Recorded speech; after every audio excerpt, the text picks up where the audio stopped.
最近1个星期，妍希已经做了无数次相同的梦，跳了无数次的楼。梦里，她所处的世界是一本替身逆袭小说。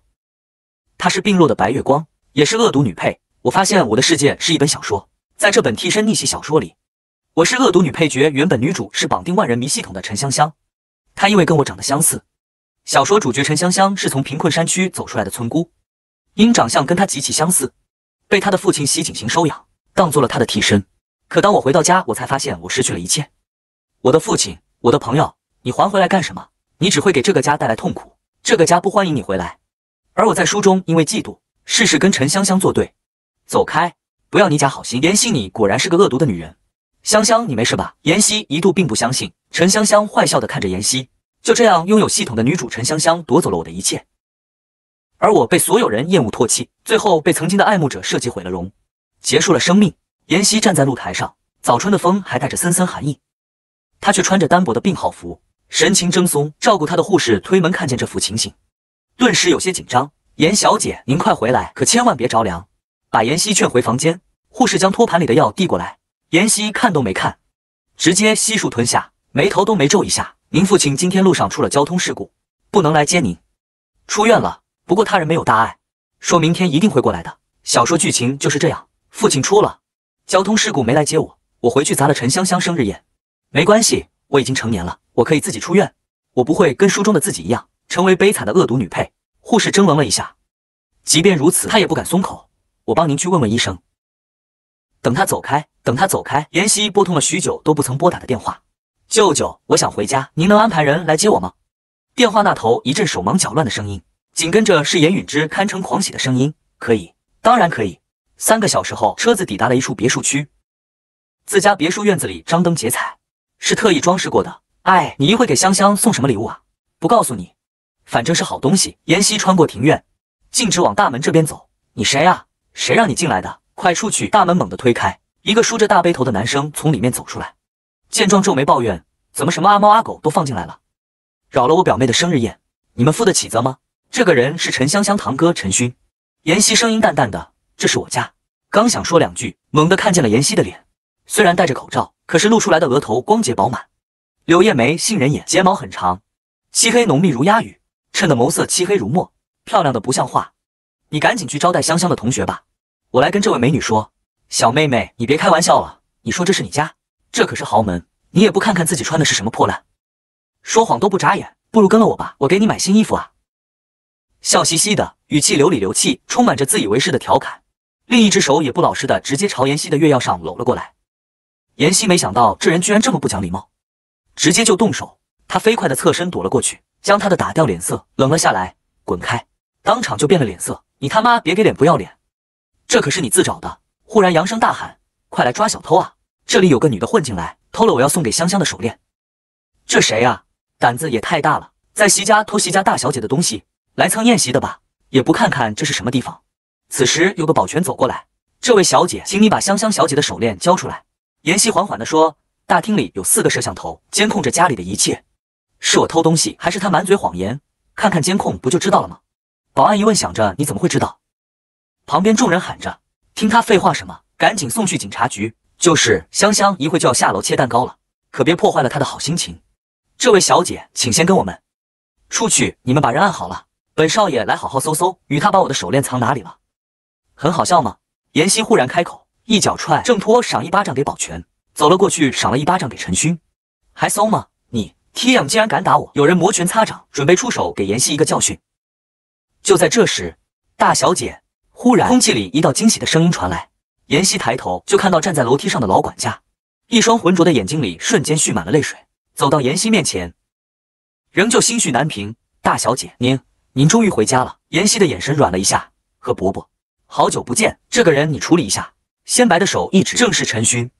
顿了顿，我有点累，先上去休息了。管家，这谁啊？陈勋不明所以，但是不妨碍他表达自己的不满。他偷了我手链呢，那是我送给香香的。而且什么叫处理一下？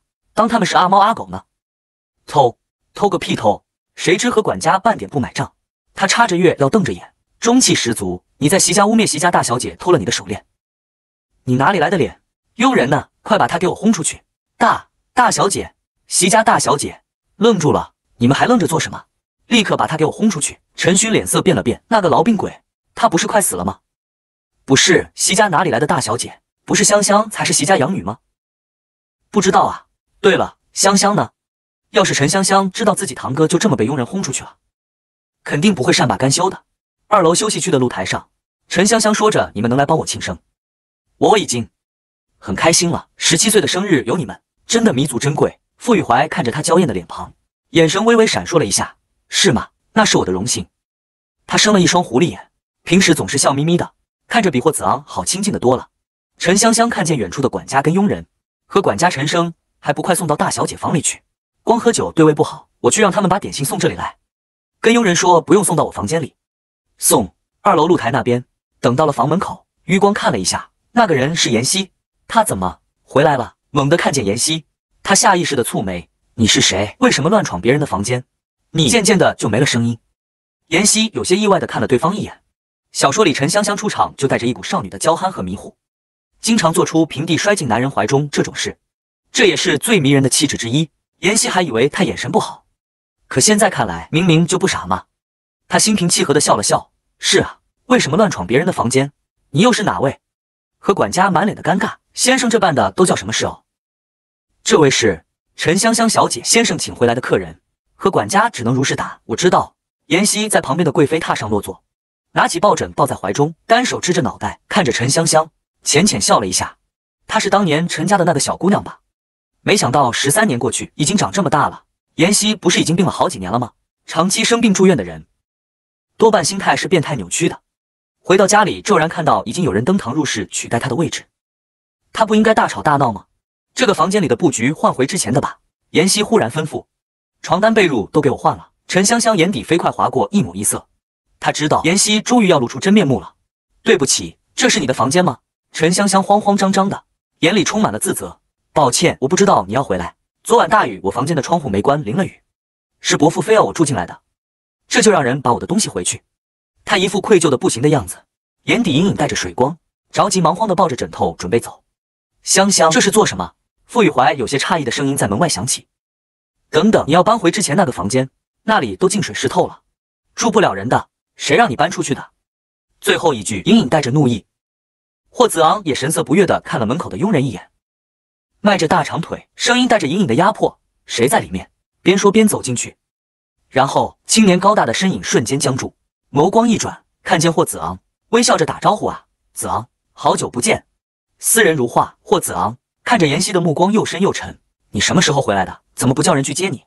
傅雨怀很快就笑着上前，态度亲昵地张开双手，欢迎回家。妍希避开了他的拥抱。少年时期他就很不喜欢傅雨怀这个坏习惯，但偏偏他从小在国外长大，习惯了西方人的礼仪和热情，加上那个时候他丧父，妍希又被嘱咐要照顾他这个弟弟，也只能勉强接受他的坏习惯。傅雨怀脸上的笑容停滞了一瞬，旋即又笑了起来，耸了耸肩，似乎有些无奈：“哪些东西是你的？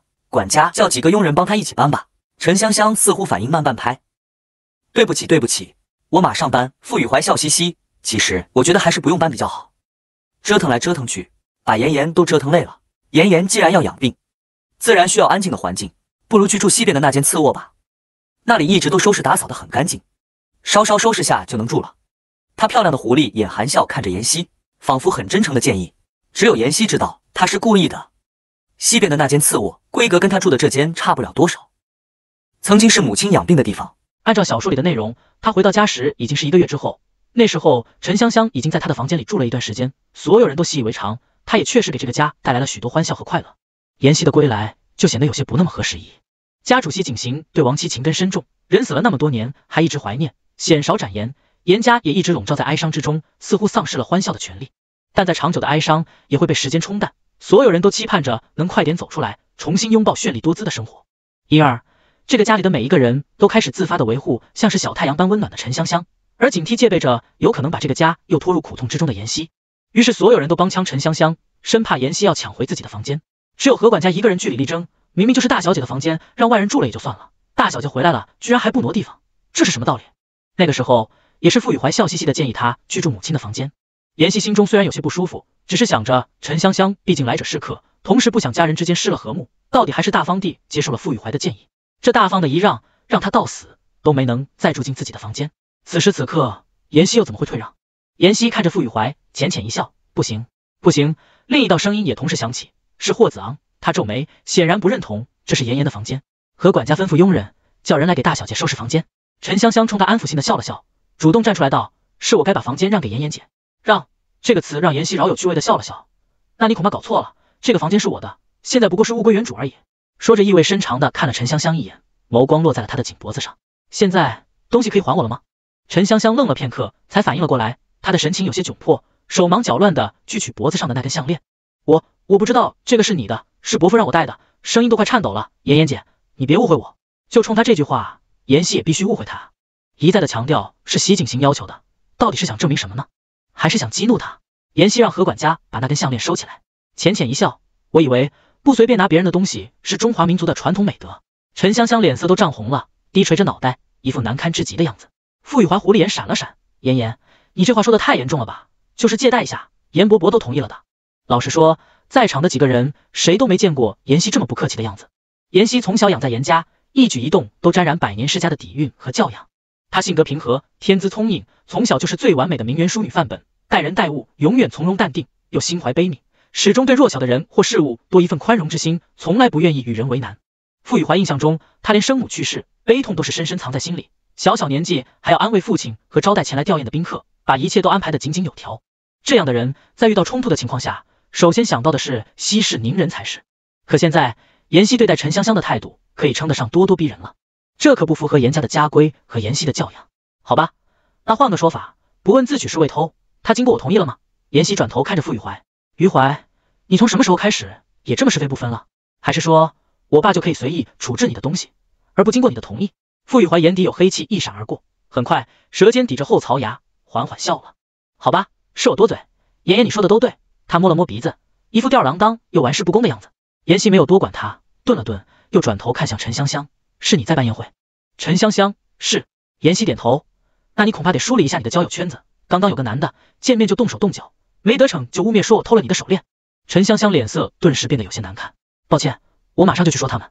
陈香香倒是没有争辩什么，她发现霍子昂的脸色已经变了，冰山脸上带着愠怒，而傅雨怀也站直了身子，脸上的笑容都淡了几分。妍希可不是任谁都可以随便欺辱的。陈香香心里懊恼的不行，知道今天自己终究还是落了下风，恨不能马上把陈旭那个废物提过来磕头道歉。妍希，哦，那倒不用，人我已经让人轰出去了。陈香香，妍希偏了偏脑袋，今天好像是你生日，希望没扫你的心。陈香香反应了过来，赶紧摇头，没有没有，你教训的是他，那是活该。那就好，正好佣人也火速把东西收拾好了。妍希朝和管家示意了一下，便请所有人出去，自己关上门休息。他是真的困了，没心情去招待这些人，只想好好睡一觉。不一会儿，佣人过来请陈香香下去，说是蛋糕已经准备好了。余怀，陈香香扭头看着霍子昂，轻声说：“子昂哥，你可以陪我下去切生日蛋糕吗？”眼神忐忑而紧张，顿了顿，又解释：“你是我最重视的朋友，所以我希望。”霍子昂看向陈香香的眼神软了几分，点头颔首：“走吧。”楼下，佣人已经让人把巨大的5层生日蛋糕推了出来，众人围着生日蛋糕，热热闹闹的等着陈香香。陈香香带着霍子昂和傅雨怀下来，都笑着招呼：“香香、霍少、傅少。”这些同学大多家境富裕，大家其实一开始并不怎么看得上从小山村出来的陈香香。然而陈香香靠着实力和人格魅力，渐渐的征服了大多数人，成了班上最受欢迎的存在。总有瞧不起陈香香的那些富家女，一直在嘲讽陈香香再如何，那也是山鸡变不了凤凰，本质上还是个穷逼。于是陈香香这次生日，有心人便10多桌想要给陈香香办生日派对，其实是想看陈香香出糗。真要有本事把家里的别墅豪宅亮出来，邀请大家上门做客呀。万万没想到的是，陈香香还真把他们邀请过来了。豪宅是真豪宅，占地好几百平方米，仆人成群，惊呆了一众人。最关键的是，陈香香居然把校草傅雨怀和顶流霍子昂都邀请过来了，三人之间态度亲密，显然是很要好的朋友。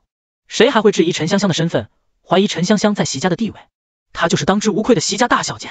香香，快点过来切生日蛋糕！有人热络的招呼，态度比之于之前热情了不少。陈香香被众星拱月的围在人群中间，看了看一左一右站立在自己身后的霍子昂和傅雨怀，心里感觉无比的满足。他笑着在众人的催促下讲了一段致辞，态度从容大方，任谁看来那都是真正的豪门大小姐。许愿吹蜡烛切蛋糕，一个尖细的声音忽然道：“香香，你们家那个亲戚怎么也不下来啊？”“对啊，怎么也不下来一起吃蛋糕啊？这也太不合群了吧？”“就是怎么也不下来一起玩玩啊？要不我们让人上去请他下来吧。”“香香，今天是你过生日，他居然都不下来给你过生日，未免太不把你放在眼里了吧？我看是都不把霍少和傅少放在眼里吧？陈香香赶紧解释，不是的，不是的，他是身体有些不舒服，需要好好休息，你们别这么说他。但这句解释在别人看来都是借口。霍子昂眉心微皱，脸色阴沉，眼看着就要发火。你们生日蛋糕吃完了吗？忽然响起了何管家的声音，大家笑着说没有，以为何管家这是有什么特别重要的节目要安排，还在好奇地问陈香香给大家准备了什么样的惊喜。陈香香摆着主人的架势，笑盈盈的准备等何管家宣布惊喜。何管家点了点头，已经吃完了是吧？那行，今天陈香香小姐的生日宴到此结束，感谢大家的到来，现在请大家有序离场吧。不好意思，这是我们家大小姐的意思，大小姐说允许你们吃完蛋糕，已经是给予怀少爷跟子昂少爷面子了。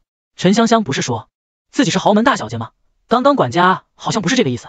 陈香香撒谎了呗，人家正主回来了，他这个替身还算个球啊，替身就是替身，竟然还妄想取代正主，真是搞笑。当众被拆穿也换太丢人了，我得钻地缝，哈哈哈。妍希也太彪悍了吧，明天他的蛮狠霸道名声肯定要传遍全城了。哥，你不知道席家那个得了癌症的女儿回来了，还北乔市第1名媛呢，我看这名头转眼就要让给别人喽。你是说妍希？对啊，他还把大家都赶走，他一个都快要死的人这么小心眼，难怪大家都叫他短。陆清明对上他的眼神，心里打了个突，立马噤声，好像他说错话了，表哥真的生气了，他害怕。我错了，你什么时候变得这么刻薄了？陆清明赶紧道歉，我以后再也不说了。谢长泽这才移开目光，转身离开，而且他也不会短命，他会比任何人都要活得长长久久。妍希睡了一觉，梦里仍旧是纷乱的人影。醒来时，四下静悄悄的，天色将明未明。他走到露台上透气，之后去湖边晨练。身体到底还是吃不消，他没敢跑，只能徒步走动。这个点，这边又是别墅区，一般根本就不会有人的。但今天早上居然有人在湖边慢跑，对方腿长脚长，身量修长，跑步的动作充满了力量感和美感。那是两人视线对上，妍希礼貌地笑了笑，你好。对方微微颔首，目光平静温和，你好，大小姐。有人匆匆从院子里跑出来，妍希便转身直接进了自己别墅院子。席妍，妍希的哥哥看着妍希，神情激动，出去跑步了，你的脸真的没事吗？妍希回复没事的哥哥用新药后的不良反应。陈香香主动朝妍希道歉，妍妍姐，对不起，昨天害你不高兴了。妍希没有理会他。此刻席景行进来，妍希叫了一声爸，问席景行，爸爸，之前您去 F 研究所购买单细胞注射药剂，不是已经轮到我们了吗？药剂呢？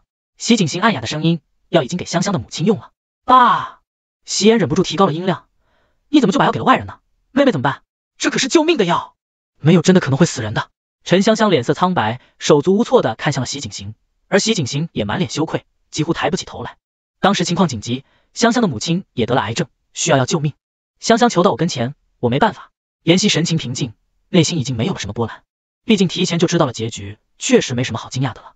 可是爸爸，我等这个药已经等了3年。妍希目光低垂，脸色隐隐透着病弱的苍白。我未必再有一个3年可以等。席景行抬头看着妍希，妍妍，爸爸对不起你，都怪我。陈香香贝齿轻咬着下唇，主动招揽责任，是我跪下来求席伯伯的。妍妍姐，你还有我呀，我可以捐血捐骨髓的，我们俩骨髓是匹配的，已经查过了的。陈香香忽然说，小说里陈香香先提了捐骨髓的事情，于是那2剂药的事情就这么含混过去了，仿佛根本就不存在。而捐了骨髓之后，陈香香就彻底成了妍希的救命恩人，妍希在陈香香面前注定了低人一等。每次两人之间有冲突，所有人都向着陈香香，用救命恩人的身份压着妍希，逼得她不得不对陈香香一再退让。献血捐骨髓的事情就算了吧，你那么瘦，身体恐怕吃不消。妍希平和的微笑，而且以严家的财力还不至于找不到合适的骨髓。2剂单细胞针剂 F 研究所对外公开售价180万1剂，严家确实花费了些功夫，算20万好了，你直接还我380万，我们赢货2剂。380万这个价格，妍希不算欺负陈香香，收得很良心了。果然，听到这句话，席妍先就炸了，380万，不行，这要救救他们费了很多力气才搭上关系的，否则全球那么多癌症患者，为什么妍希能有名额排上队？还不是靠着严家的关系。席妍看向陈香香的眼神再也没有了前几天的欢喜，只剩下满满的敌意。要早知道这个女的是来害他妹妹的，他咬死她的心都有了。席景行也觉得不妥，不行，妍妍，香香可以给你捐骨髓，你别想太多，你的要救了她母亲，这是她应该做的。妍希说着，既然收钱了，那就没必要。他微笑的看着陈香香，你可以写一张欠条给我的吧，这样你以后努力赚钱还钱，也就不用觉得对不起我了。瞳孔骤然放大，我茫然接过手机，看到屏幕上那100多个未接来电时，整个人都傻了。我拿走了，记得还钱。陈香香欠了大小姐380万，她一个农村来的学生，怎么还得起啊？既然没钱，还敢用那么贵的药，想白拿吗？陈香香有万人迷系统，她可以让系统帮忙，不过能不能还得起看她本事。陈香香也是机缘巧合之下绑定了一个叫做万人迷的系统，她可以通过刷男性目标的好感值而获取积分，用以兑换各种各样逆天的奖励，从而走向人生巅峰。这让她简直欣喜若狂，她就知道她生来不凡，注定是那翱翔9天的凤凰，而妍希就是她的垫脚石，是她要取而代之的存在。西井行好感值下降至 50%， 席妍好感值下降至 1%， 冰冷的机械音在陈香香耳边响起，让陈香香心猛地一坠。怎么会降那么多？西井行假惺惺也就算了，席妍居然直接差点清零，亏得他还一直帮席妍去给王子楠牵桥搭线，连昨天生日那样重要的场合都自降身份邀请了王子楠这个穷鬼参加。算了，陈香香莫多纠结，事已至此，纠结没有任何用处，还不如好好想想怎么脱离眼下的困境。系统，我记得积分满1万是可以直接兑换现金的。陈香香想了想，你直接给我兑换380万吧，1万积分只能兑换10万现金。系统音仍旧冰冷无情。妍希神情平静地收回了目光，抬手敲了3下门，之后便推门而入。爸爸。妍希走到西井行面前，妍妍，你来的正好，阿勋为了昨晚的事特意来跟你道歉了，只是一场误会，阿勋是香香的表哥，都是一家人，你就别计较了。他这样子我可没看出来想道歉，连尊重他人都学不会，还会反省。妍妍，阿勋刚才已经诚心认错了，你就看在爸爸的面子上大度一点，他对我动手动脚，家里的监控都是证据，我如果不大度，昨晚就直接报警告他性骚扰了。爸，您什么时候这么是非不分了？妍妍，来人，把他拖出去，永远不准他踏进别墅半步。是，大小姐。他没救了，还是先维护好香香。他当着妍希的面拨了通电话，吩咐道，王特助，以后公司那边也不用让陈勋过去了，就说他外形不适合当艺人。妍妍，抱歉是爸爸考虑不周，爸爸给你出气，你不要因为陈勋的事影响对香香的看法。妍希笑了一下，毕竟这栋别墅还是登记在我名下呢。席家并不是什么名门望族，能有今日的财富和地位，全赖于严家提携。妍希的母亲严倾城不仅是名门闺秀，学术大拿，经商的本事也是一流。嫁入席家后，把嫁妆都投资开影视公司，很快就混得风生水起，一度成为业内佼佼者。他病倒后，把公司股份和几处房产都转到了一双儿女名下。席景行当初对妻子一往情深，他做什么他都不反对，当然他多半也是知道自己没资格反对，但估计他也没想到有一天居然会被女儿这么宣示这栋别墅的所有权。妍希他是为了提醒我，手我是外人嘛，我入赘严家这么多年，在上流社会早就有了属于我地位和名望，现在竟然要被我女儿指着鼻子教做人。席景行微微皱了皱眉，妍妍，我们是一家人，既然是一家人，就不能说这种容易让人心离散的话。席景行觉得女儿这次回来陌生了许多，这让他感觉有些不适。就因为是一家人，所以我才给您面子，允许您住在这里。爸爸不要为了别人伤了我们父女感情才是。大小姐，何管家在外面敲门，我可以进来吗？妍希收起伤感，放下手机起身去开门，然后就被眼前的一幕晃得眼睛有些瞎。席妍从何管家后面探出头来，冲妍希做了个鬼脸，妹妹 Surprise。 席妍，还是子昂跟我说怕你没新衣服穿，联系了几个品牌给你置办，又不好自己送过来，才专门找了我。妍希手指微顿了一下，旋即若无其事微笑着说，那我还真得好好感谢他。对了，衣服的钱付了没？直接刷我的卡吧。席妍有些傻眼，你怎么还转钱给他？这多生分啊。妍希转头吩咐何管家把衣服都分类放好吧。妍希，他没打算是穿这些衣服，就这么放好吧，标签别弄掉了。我不缺这些钱，也不需要这些衣服。妍希想了想，带着席妍去了一趟玻璃花房，打算捡些花枝回来装饰房间。席家虽然有专门的花农在打理这些，但他比较喜欢亲力亲为，看着这些漂亮而生机勃勃的花朵，他也应该努力活下去啊。席妍说着，果然小姑娘都喜欢这些漂亮的事物。妹妹，送给你，这是别人家院子里的花。妍希杏眼圆瞪，表情有些吃惊，有些呆。席妍忍不住得意的笑了笑，怎么样，哥哥厉害吧？我告诉你，隔壁邻居小气的要死，每年院子里花开的特别好看，就是不许别人进去赏花，所以你喜欢的话就只能暴力偷摘了。妍希隔着镂空的院墙看着对面的人，勉强保持住微笑。您好。对面的人也笑了一下，是早上看到的那个邻居，身量修长，长得非常漂亮，却如同早樱般清贵中携着冷肃。你好。席妍茫然的回头看了一眼，这一看差点当场去世，之后整个人都弹跳起来，一溜烟跑没影了。妍希还是第一次见天不怕地不怕的席妍这样，就仿佛老鼠见了猫。隔壁的少年却开口了，声线是华丽低沉的，却清冷，冷如裹着冰雪。你喜欢樱花，需要进来采摘吗？妍希回过神来，笑着说，好，谢谢，那我就打扰了。席妍偷摘了人家的花撒丫子跑了，他总不能跟着跑，没办法，只好上门道歉，顺带赏个花了。妍希已经进入了谢家庭院里，春和景明，满庭院的樱花开得正绚烂。中式庭院布局也很讲究，3步一景，处处都能看出主人的用心。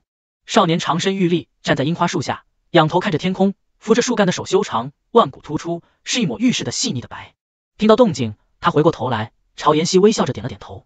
妍希这才注意到他另外一只手拿着花剪，旁边的石桌上已经放了几枝樱花，原来他是在剪花枝。带着妍希进门的老管家笑着说：“少爷，妍希小姐过来了，她还带了糕点给您吃呢。”谢长则已经剪好了花枝，把花仔细的包好，这些是送给你的，要是不够，等会儿再给你摘一些。妍希吓了一跳，这都装了2大袋子了，够了够了，谢谢你。顿了顿，微笑着致歉，刚刚未经你同意就摘了你家樱花，抱歉啊，希望你不要见怪。谢长则：没关系，你要是喜欢，随时可以来采摘。妍希折回去告辞，谢谢你们家的樱花。谢长则起身，我送你吧。少爷，您过敏了，我去让家庭医生过来。不用，我去药铺里摘几株药煎水喝就行，不是什么大事。妍希走进大厅的时候，发现家里有些热闹，有品牌方工作人员端着衣服之类的进出。陈香香坐在客厅的沙发上，看到妍希进来，蹭的一下站了起来。妍妍姐。陈香香仿佛有些不自在，轻声解释，这些都是席伯伯和子昂哥、雨怀他们送我的生日礼物，妍妍姐要是喜欢的话，我送你吧。景行正好从书房出来，看到这一幕，很是欣慰。还是香香考虑的比较周到，妍妍确实没新衣服穿，不如就先在香香这边挑2件凑合着穿吧。他一直担心妍希跟陈香香相处不好，现在看陈香香这么懂事，主动向妍希示好，乐于分享，确实是个好孩子。席景行眼含期待的看着妍希，妍妍，你看这件怎么样？我觉得挺适合你的。妍希知道他在期待什么，陈香香都主动示好了，他如果不接受，不仅显得不近人情，还会被怀疑对陈香香有意见。妍希摇了摇头，我觉得不合适。陈香香一愣，脸上顿时闪现一抹尴尬。席景行的脸上也难掩失望，甚至下意识的看了一眼陈香香，担心她会下不来台。爸爸，你大概忘记我已经不是15岁了。妍希从容不迫，甚至还心平气和的笑了笑。这3年我已经长高了不少，现在净身高都有1.73米了，香香的衣服可不适合我。陈香香的身高目测也就她15岁时一样，大概1.62米左右。只是陈香香似乎很善于打扮自己，还喜欢穿跟比较高的鞋子，导致视觉上拉高了不少，让人总觉得她们差不多高。其实妍希这2天一直穿舒适软底的平底鞋，衣服也是随便捡了件勉强能穿上的，没有凸显出大长腿的优势。她这一说，大家似乎才注意到，她那双笔直修长的大长腿确实不是陈香香可以比拟的。现场氛围一时有些尴尬，何管家终于忍不住开口了，他之前不说是席景行陡然出现，说了好像是在欺负陈香香。其实我们大小姐也不需要这些衣服，霍少下午就让人先送了一批衣服给大小姐呢。所以陈香香显摆个什么啊？当他们家大小姐是那种穷的需要她施舍衣服穿的人吗？哎呀，还是子昂细心，对你们姐妹俩都一样好。还是不一样的，子昂送来的衣服我已经给她转账了，毕竟我不像香香这样负债累累，不需要别人的馈赠和施舍。我上楼插花了这些东西，你留着慢慢欣赏吧。刚刚妍希是去隔壁摘花去了，可谢长泽不是一直都很冷淡不近人情的吗？连系统都无法读取他的喜恶值。陈香香猛地攥紧了手指，眼底有暗芒一闪而过。香香，你看这身衣服多适合你，你穿上跟妍妍以前简直一模一样。陈香香道：真的吗？那我明早就穿这一件去上学。这一身穿在我身上，跟妍希以前一模一样。她现在又满脸疹子，被我碾压，希望她看到还能绷得住。从陈香香模仿我的穿搭来看，我以前的穿衣风格确实太寡淡，不好看。